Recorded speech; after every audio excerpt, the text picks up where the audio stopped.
How's it going, guys? My name is Tavarish, and a few years ago, I made the frankly awesome choice of buying and daily driving a Mercedes-Benz S-Class. But not just any S-Class, I got one with a V12 engine and twin turbos. That car, when it was brand new, was 140 grand. But if you flash forward to today, I am a changed man. I realized something about myself, and that is, when it comes to daily drivers, the perfect daily driver is something that needs to be a little bit more efficient. It needs to be a little bit more practical. So that's why its replacement, my new daily driver, has an even bigger V12 engine. It's way more expensive, and most importantly, it is much, much faster. I sort of went the other way on that, didn't I?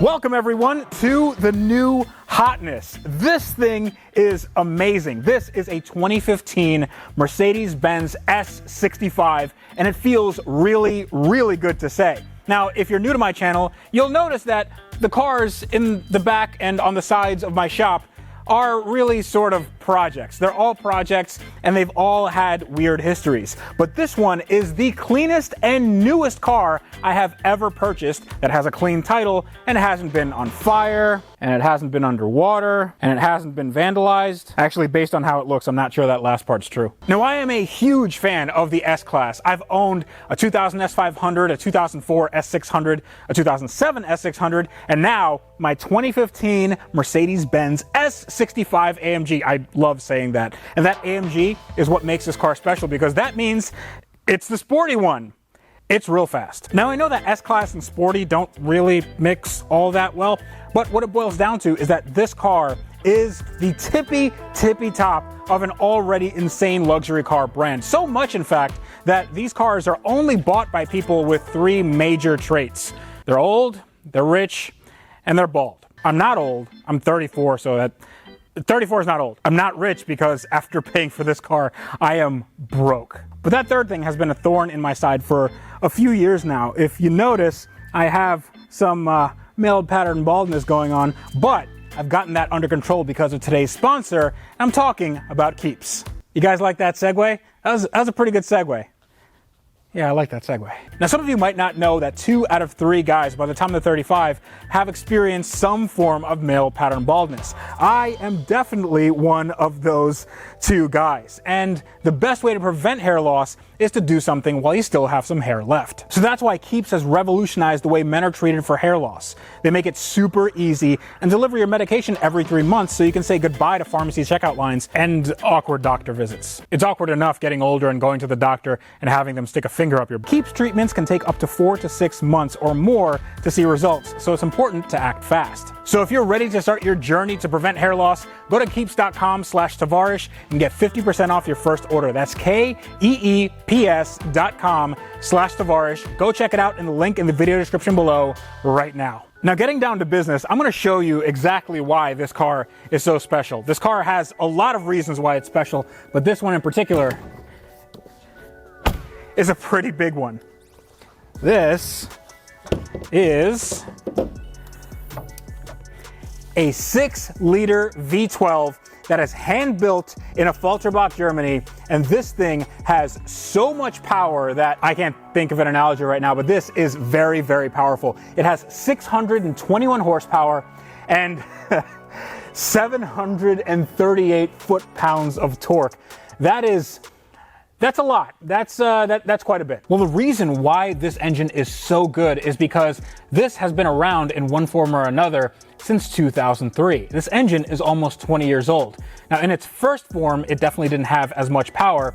It had around 493 horsepower, and that was called the M275. It got developed again and called the M277, and then its final form in the M279. This makes the most power out of any V12 Mercedes or AMG have ever built. Well, for Mercedes at least. I know some Paganis have some higher horsepower engines, but even that has roots with this engine, because the Pagani Huayra, that crazy hypercar, has an engine that's derived from this. Now, that's called the M158. It has slightly smaller turbos, a higher rev limit, and a different intake manifold. But if anybody asks you if your Mercedes S-Class has a Pagani Huayra engine, you say yes. you say yes, because why not? Now you might find yourself asking, if this engine has so much power, then it has to sound amazing, especially because it's the sporty one, right?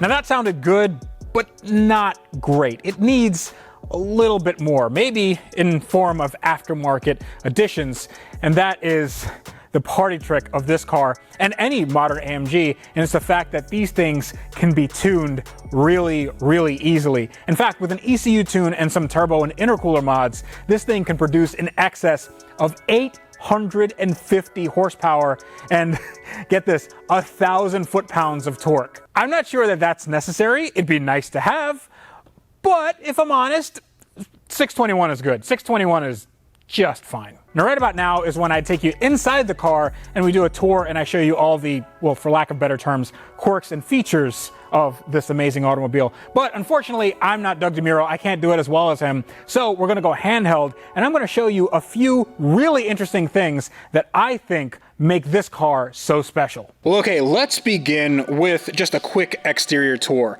This is obviously not the stock color. This was wrapped, and I am not the biggest fan of black cars, especially matte black cars, especially matte black wrapped cars. But we will get to that in a later video because I can't wait to take this all off. If any of you were watching and looking at this car and saying, I didn't know Tavarish liked murdered out cars, I definitely don't. But this is a very good starting point to modding this car and eventually getting it to better than it was when it was brand new. What I do like are these wheels. Now, I don't like the color of the wheels. I believe these were a brushed silver originally, or even a chrome, but these 20-inch wheels really look the business, especially on a lighter color car. This car was originally white.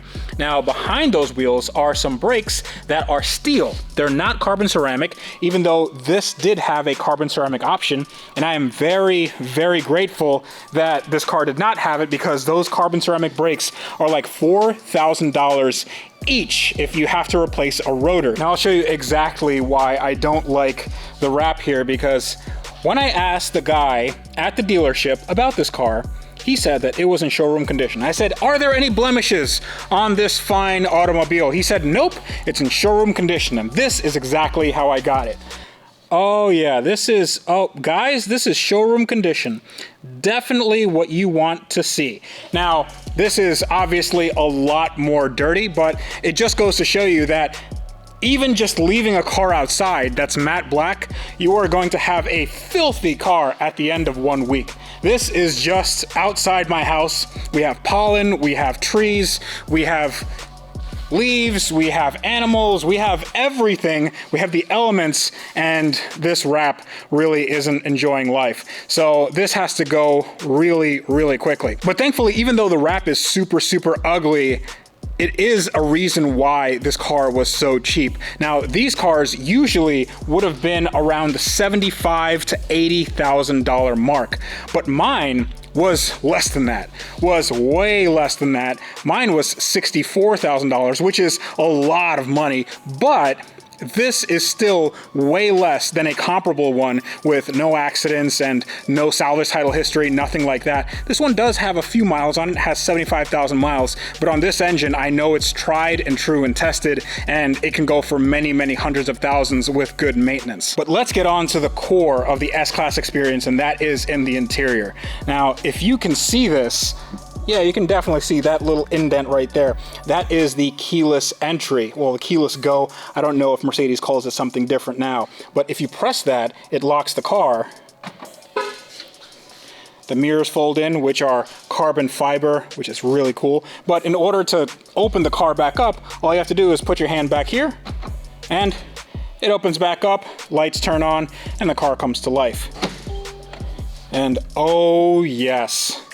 This is what I call next level, ladies and gentlemen. This is a Designo two-tone interior. It has black here and white up there, and the stitching is just amazing. So if you take a look inside, you have twin LCD screens, one right there and one right there. Let's put it in the on position. All you have to do is press that twice. This AMG logo comes up. Let's just put it on AMG menu. Boom, more gauges. So this really is the sporty one. So if we press this, this is one of my favorite buttons in the entire car. You press that, and it goes into a menu that includes this massage. And let's go through all the options. We have hot relaxing massage back, hot relaxing massage shoulders, activating massage. It activates your back in case your back is deactivated. Classic massage. Then it has a mobilizing massage. It mobilizes your back like troops at Normandy. That probably wasn't a great joke. And then an active workout. So the active workout is weird because if you press it, let's just press it. It says press back against the pressure spot in the backrest.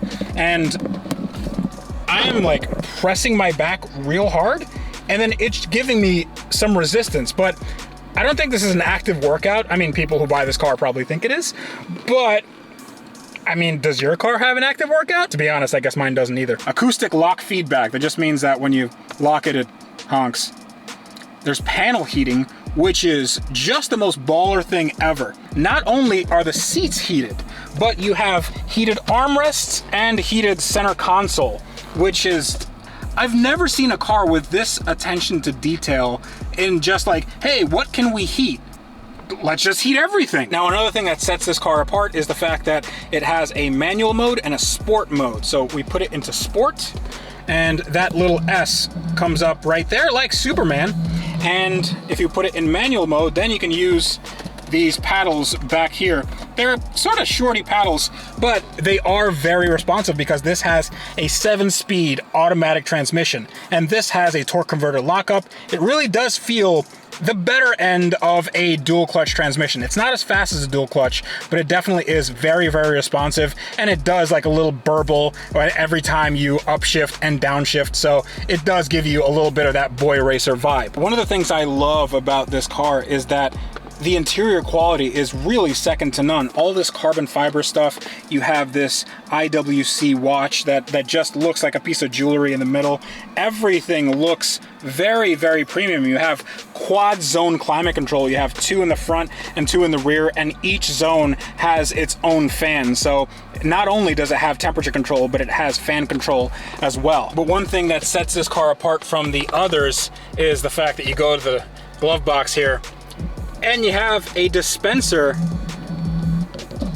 and that is free side mood. I actually had to buy this on Amazon for $100. This is a fragrance dispenser, and what it does is when you have your AC on, it just squirts a little bit of that fragrance every once in a while, and it does it because your nose gets used to whatever smell is being put out. So it does it every once in a while, so you never get used to that smell, and it's very refreshing every time it comes out. Freeside Mood is pretty nice. It's like a potpourri, very springy scent, and it is kind of pricey, but it's definitely worth it if you have an S-Class. But another thing that I never get tired of are these. These are the tweeters for the Burmester high-end sound system, and they do a very interesting thing when you turn the car on. So I'm just gonna press the engine start. Oh yes. That is completely unnecessary, and I am here for it. Now down here between the seats, you have this amazing center console with the embroidery of a Falterbach AMG. It feels really, really premium. One thing that blows my mind every single time is the fact that you can open it from this side, like that, and you can also open it from that side. And that, ladies and gentlemen, is witchcraft. Now inside here, there really isn't a lot of room. There's a bunch of USBs and stuff like that, but there's also a remote, because if you can't be bothered to press buttons here, then you can always do it with the remote. So like it does things, and I don't understand why. I mean, are you tailgating with an S-Class? I don't understand what this is for. Now on top of the massaging seats, you also have a cooled seat function. You have a heated seat function that can work at the same time, and you also have a function that moves the passenger seat. So if I wanted to move the passenger seat, there. I can do it from my position, but I can also do it from back there. Actually, let's go back there and I'll show you what an S-Class is really all about. Now this, for all intents and purposes, is the best seat in the house. Well, not if you enjoy driving, but honestly, it's a really, really nice place to be. First off, take a look at the stitching. It's just fantastic. Now I'm getting a little bit of flicker from the LEDs up there, but I think we'll manage. All right, I apologize for how dark it's gonna be in here, but I think it's gonna be worth it. So, ooh. Right off the bat, it's like a nightclub in here. Okay, let's lower these shades. There, and there. And let's pop open the sunroof here. Oh yeah. And right here you can see the center speaker, the Burmester high-end. Now back here is where a lot of magic happens. First off, you have your remote, turn that on, and you have access to everything. I believe I have a DVD of Stuart Little and Stuart Little 2. The issue here is that this looks exactly, almost exactly like an iPad, and this is not touchscreen. So if we just go to like our regular menu, you have all your car settings, your seat settings. You can do whatever you want. You have massaging seats in the back. You have heated and cooled, and it just is as luxurious as you want a car to be. It also has the dual zone climate control in the rear. We're just gonna turn that off for now. Down here, you have a regular power outlet and then also a 120 volt outlet, so you can charge, I don't know, like anything you want. You can put a microwave in here if you really wanted to. Now here is supposed to be for like champagne glasses. You just press this down and apparently that's supposed to hold your champagne glasses. It doesn't really do much for me, but it holds water bottles just as well. Now, if you notice that the car has a blue hue everywhere, it has this mood lighting, and that mood lighting, you can change the color. So you can go from red to blue to yellow to orange to basically anything you want. But here is one of my favorite features of this car, and it's this right here. So you press, let's see which button. You press this right here, like it's like a private plane or something. So you press that and this starts going forward, out of the way, and it goes all the way forward, like into the dashboard. The headrest comes down. It keeps going. Still going. Still going. You definitely don't want to have anything on the seat because it gets crushed. It's literally just against the dashboard. And this does take a little bit of time. This comes up. Your footrest with padded pillow. This is already fully reclined. That comes up. Then you got a footrest that comes out of there. And boom, look at that. This is a fully private plane environment. And let's get in. Oh boy.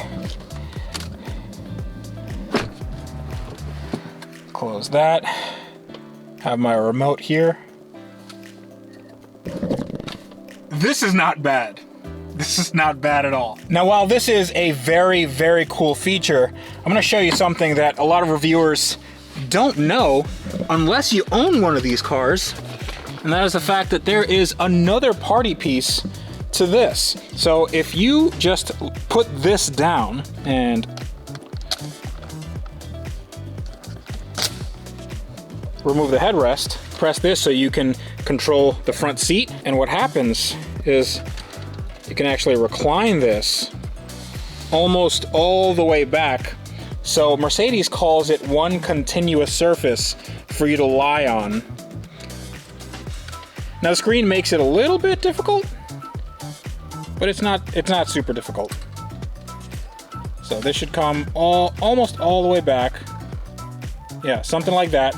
And then you can put your feet up and over the seat. It's not very continuous, there's gaps. And this also has a memory seat function, so just press the 1 and this will just go back to whence it came. Now, right about now is the time where I usually would take this car on a test drive and make funny faces and laugh and say that this is the fastest car I've ever driven and how the technology in this car allows it to basically drive itself autonomously. But today is gonna be a little bit different because I'm doing something that I should have done before I bought the car, and that is get an inspection. Now, I'm taking this to the shop.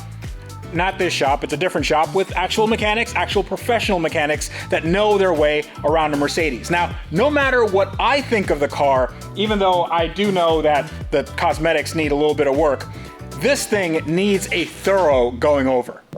So that's why I took my car to Lake County Euros. It's a shop in Lake County that deals with Euros. And my car is right here with Frankie, the owner, working on this thing. Well, not exactly working on it. We're gonna see what's wrong with it because as any car in my shop, I bought it without any sort of pre-purchase inspection, which is generally a good practice, right? Absolutely. Frankie put it on a scanner right here. So we're gonna scan everything because, I mean, this car is all electronic, has a bunch of modules, and we're also gonna pop the hood. Look at that! You put it in Honda mode? Oh, there we go, that's Honda mode. So the carbon fiber means that it's special. Very special. So just be careful. Yeah, it pops right off. Take a look at this. We have our little tiny intercoolers, and they are tiny for a V12 that's 6 liters and hand built. But this V12 is derivative of the same V12 that they used, I mean, since 2003. So this is an M279, and it's about the same as the M277, the M275, and also the M158, which is like the Pagani Huayra motor. That actually had slightly smaller turbos than this, but it made a lot more power. So, you know, I've been saying the word Huayra wrong my whole life now, I guess. What? How have you been saying it? Hurrah. That sounds better. I drive a hurrah. Hip hip Huayra.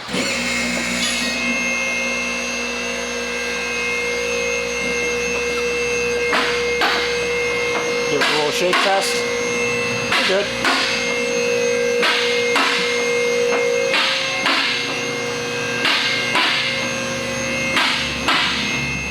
That does not look good. Okay. No obvious leaks. That's definitely a plus. We're gonna take right. all So these, so the obvious leaks are not here, which means that all the leaks are just going to be very, very not obvious and hard to track down. Yes. Honestly, doesn't really look all that bad as far as like ball joints. This is just a little dirty, I guess. Crud, yeah. Yeah. Yeah, for the mileage, I'm actually pretty impressed you don't have grease all over the place. Mm-hmm. So these are not the carbon ceramic brakes, which would have been very, very, very expensive. Yes. But take a look at the rotors. You definitely need some brakes. Yeah, I mean, that lip is pretty extreme. That looks like the Rocky Mountains right there. You got good tire wear. Okay. Nothing abnormal, no bushings that are probably bad. Yeah, it's these are PS4S's. This is actually the tires that I put on every single car, and I'm glad that they came on this. I don't think these are going to be the stock tires, are they?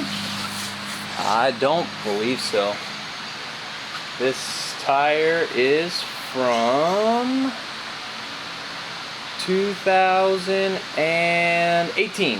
18, so not the stock tires. So these tires are going to be replaced. Definitely not. You got your fender liners that are broken. That's a big hole. Yep. That's a big old hole. So I'm guessing that this car was in some sort of slight fender bender accident type thing here. Because, I would say. Yeah, because of that, and also this, and also just this. Okay, this I can explain because when I got the car, this was held on by duct tape, and I didn't know, and I figured it out when I ran over my bumper. So that's how you figure it out. That's a good one. It's just weight reduction, just making itself a little lighter. Was this a carbon piece? It was chrome. Okay. Yeah, so I got a new one, but you know, this bumper probably needs a little bit of TLC as well. So how's the exhaust look? Anything like, you know, stand out to you? Well, I love that it's not extremely rusted. Yeah. That's definitely a plus. Well, if it was extremely rusted at 5 years old, that would have been, I mean, it's not a Michigan car.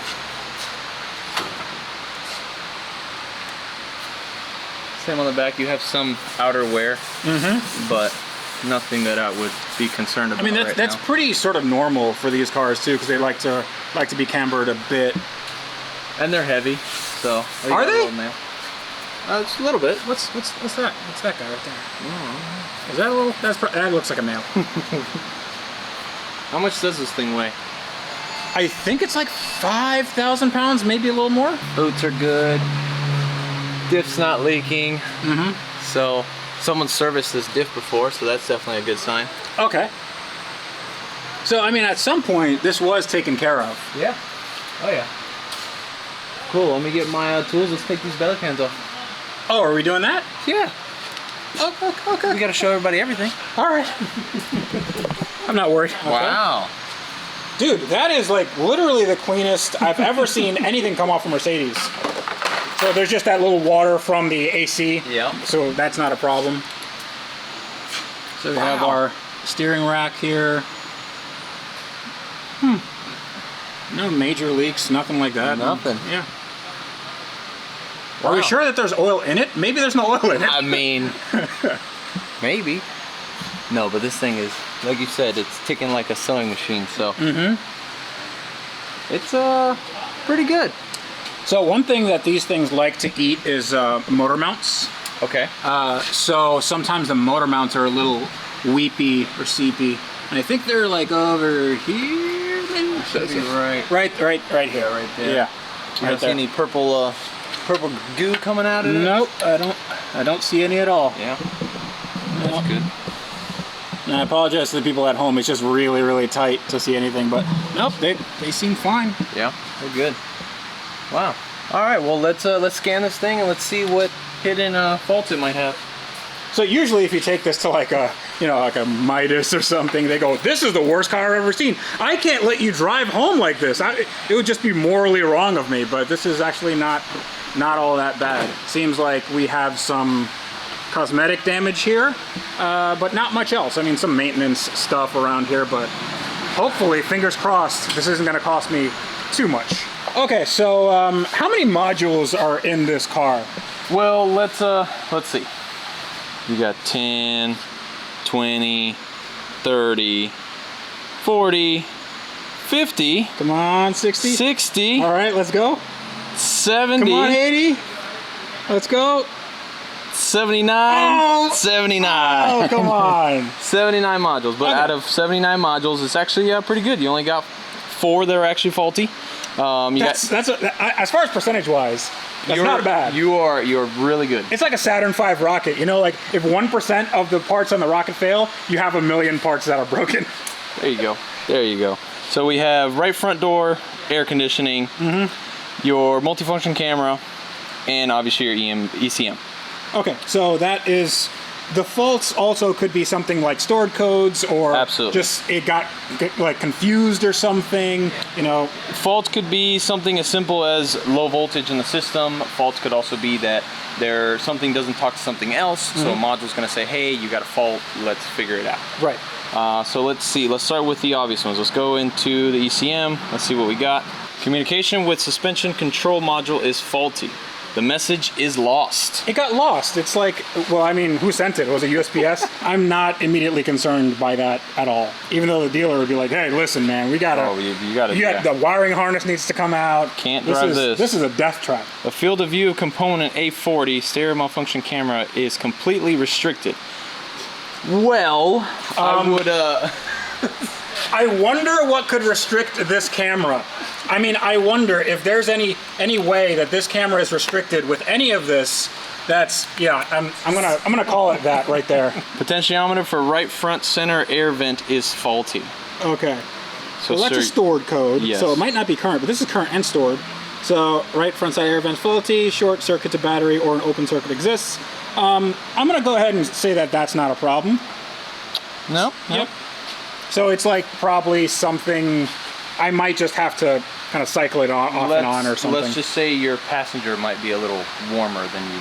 I'll let my wife know. The output of the entrance lamp is faulty. A short circuit's a battery. That's such a German way of saying it. The output of the mirror heater is faulty. Let's check on the top of the engine just to make sure that there's no like egregious leaks or anything like that. So I know that this is around the mileage when they start needing spark plugs. And the spark plugs are a little bit of a pain in the butt to service. Slightly. But it's not too bad. I mean, you just take all this off and it's right there. Your belts look like they're decent shape. There's not too much stretch on them, so that's good. Coolant is definitely looking clean, so it's probably been done recently. Obviously air ducts, it's a Mercedes thing, they always break. I'm actually very impressed. I'm very impressed. This is the first time any mechanic has looked at my car and said that they were impressed after I did literally zero research on picking this car. Well, this was definitely a lucky buy. Normally these things are just trashed because nobody knows what they actually require to maintain them. So people buy them and they get scared when they get a huge bill, especially, you know, if they take it anywhere else. This is not a cheap car to maintain. So, you know, you say that, but I have an S600 that has essentially the same drivetrain, the same engine, different transmission, and it's just as complicated. And knock on wood, I mean, we don't have any wood, knock on plastic, it didn't have anything like major go wrong with it. It's nothing, you know, that has like really, really expensive parts. Even those coil packs that are really expensive in the older ones, this has individual coil packs. So you can just buy each individual cylinder. Good. That's very good. Now, if something major breaks, like the engine goes, that's very, very expensive. Oh, I can imagine. I can imagine how much a hand-built AMG motor costs. Or like a turbo goes or something, and that's gonna need an engine out, which is a whole nother thing. But this seems to be in pretty decent, okay shape. I'm not gonna jinx myself and say the car is perfect, but I think. No, I sort of lucked out on this. Yeah, no, it's in good shape. For the mileage, upper 70s, this is in good shape. It really is. Besides this ugly black wrap on it. But how dare you? I mean, this is, a lot of people on the internet feel like this is just the epitome of what this car can look like. Oh yeah. The interior is pretty well sorted. It's not anything bad. So I figure that we can just kind of take it as a given that this thing needs all its maintenance. Yes. And then whatever repair parts it needs, like brakes and stuff like that, we can tally those up and you can tell me how much it costs. Absolutely. And hopefully that number isn't like insane.